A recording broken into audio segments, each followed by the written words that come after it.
Ya, boleh. Baik, Assalamualaikum warahmatullahi wabarakatuh. Baik, di sini kami kelompok 9 akan mempresentasikan hasil diskusi kami terkait dengan etika dan resiko data geospasial di era digital. Di kelompok 9 ini kami terdiri dari 5 orang. Yang pertama itu ada Agi Hidayatullah dengan NIM 123230011. Kemudian ada Susan dengan NIM akhir 29. Kemudian ada M. Arya Saputra dengan NIM 59. Kemudian ada saya sendiri, Tessa Amelia, NIM akhir 78. Kemudian ada John Tuarugu Matius dengan NIM akhir 88. Baik, selanjutnya kita akan langsung masuk ke materi hari ini yang akan dijelaskan oleh teman saya. Baik, di pembahasan pertama itu ada terkait konsep integrasi Smart City, yang dimana terdapat beberapa poin multidisiplin. Yang pertama itu cloud computing, di mana itu merupakan penyimpanan data terpusat dan aksesibilitasnya yang cukup tinggi. Kedua itu ada LOT dan sensor, yang dimana merupakan akuisisi data real time seperti CCTV, GPS, ataupun sensor lingkungan. Yang ketiga itu ada big data dan AI, yang dimana terdiri dari pengolahan data masif untuk prediksi urban. Yang ketiga, yang keempat itu ada BIM geospasial yang merupakan visualisasi 3D dari infrastruktur yang akurat. Next. Di sini dapat dilihat terkait pertumbuhan perangkat LOT di dunia yang dimana pada tahun 2021 itu jumlah perangkat di seluruh dunia itu sebesar 16,3 juta, di tahun 2022 itu sebesar 20,2 juta, di tahun 2023 itu sebesar 23,9 juta, di 2024 sebesar 27,1 juta, dan di 2025 itu sebesar 30,9 juta perangkat LOT yang ada di seluruh dunia. Next. Selanjutnya ini ada etika provinsi geomatika. Yang pertama itu ada integritas data, yaitu proses pengumpulan, pengolahan, dan penyajian data menggunakan teknologi seperti UAV, sensor ion, GVS, dan sistem monitoring digital harus dilakukan sesuai standar operasional serta menerapkan prinsip integritas profesional agar data tidak disalahgunakan dan tetap mendukung pengambilan keputusan secara real time dalam sistem SMART. Yang kedua itu ada kerahasiaan, yaitu profesional geomatika harus menjaga kerahasiaan data masyarakat melalui penerapan etika profesi, pelindungan data pribadi, pembatasan akses informasi, serta penggunaan data sesuai persetujuan penggunaan. Yang terakhir itu ada akuntabilitas, yaitu transparansi dalam pengumpulan dan penyimpanan data, serta siap mempertanggungjawabkan hasil analisis spasial. Berikut ini ada risiko dan keamanan data, yaitu ada pertama itu ada kebocoran data sendiri, yaitu dalam konsep geomatika, data geospasial termasuk informasi sensitif karena mampu menunjukkan posisi, pola aktivitas, dan kebiasaan penggunaan secara detail. Oleh karena itu, diperlukan sistem perlindungan data yang kuat melalui penggunaan enkripsi, pembatas akses data, serta pengawasan terhadap proses penyimpanan dan distribusi informasi digital agar keamanan data masyarakat tetap terjaga.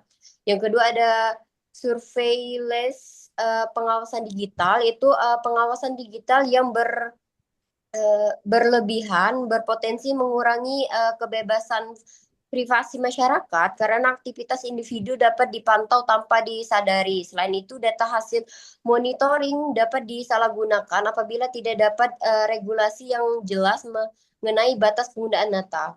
Yang ketiga itu ada cyber security threat, yaitu serangan siber seperti peretas, malware, 5 pencurian data maupun gangguan sistem dapat menghambat penyalahgunaan publik dan merusak sistem pengolahan data.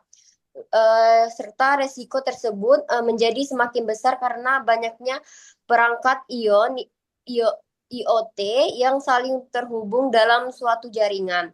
Yang terakhir yang terakhir itu adalah ketimpangan digital, yaitu tidak semua masyarakat memiliki akses dan kemampuan yang sama dalam memanfaatkan teknologi digital. Kondisi tersebut menimbulkan ketimpangan digital yang dapat menyebabkan sebagian masyarakat sulit memperoleh layanan publik berbasis teknologi. Next. Adapun analisis dampak Smart City, yang pertama itu ada aspek pengaruh terhadap mobilitas dan transportasi. Dampak positifnya itu adalah efisiensi lalu lintas dan pengurangan kemacetan. Namun adapun dampak negatifnya itu pelacakan rute perjalanan individu atau surveillance. Yang kedua itu aspek pengaruh dalam pelayanan publik. Adapun dampak positifnya adalah akses layanan cepat dan monitoringnya real time. Namun dampak negatifnya kesenjangan akses atau digital divide bagi kaum rentan. Yang ketiga itu aspek pengaruh dalam keamanan data. Adapun dampak positifnya adalah data terintegrasi untuk mitigasi bencana, namun terdapat dampak negatifnya itu adalah cybercrime, peretasan data pribadi, dan manipulasi info. Dan terakhir adalah aspek pengaruh dalam lingkungan. Adapun dampak positifnya adalah manajemen limbah dan energi pintar, namun dampak negatifnya adalah limbah elektronik atau e-waste dan konsumsi energi server. Next.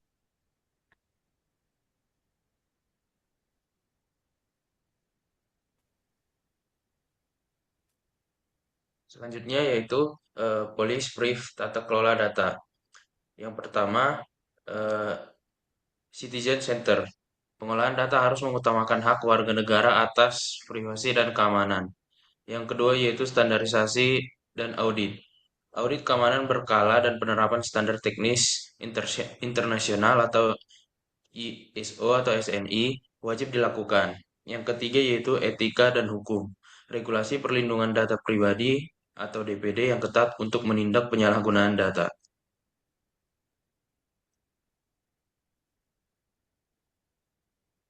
Nah, yang selanjutnya yaitu rekomendasi solusi. Yang pertama yaitu solusi teknis.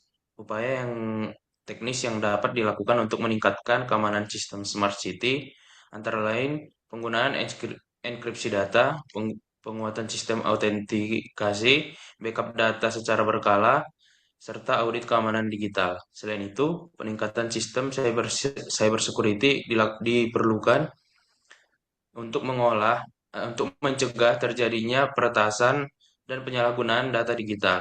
Yang kedua yaitu solusi kebijakan.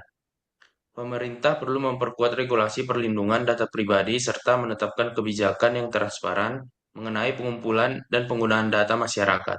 Persetujuan penggunaan data harus dilakukan secara jelas agar masyarakat mengetahui tujuan dan manfaat data yang dikumpulkan dalam sistem Smart City. Yang ketiga yaitu solusi profesional. Penerapan etika profesi harus menjadi dasar dalam pengelolaan data digital dan spasial. Selain itu, peningkatan kompetensi profesional di bidang keamanan data dan teknologi digital juga diperlukan agar implementasi Smart City dapat berjalan secara aman, bertanggung jawab, dan berorientasi pada kepentingan masyarakat.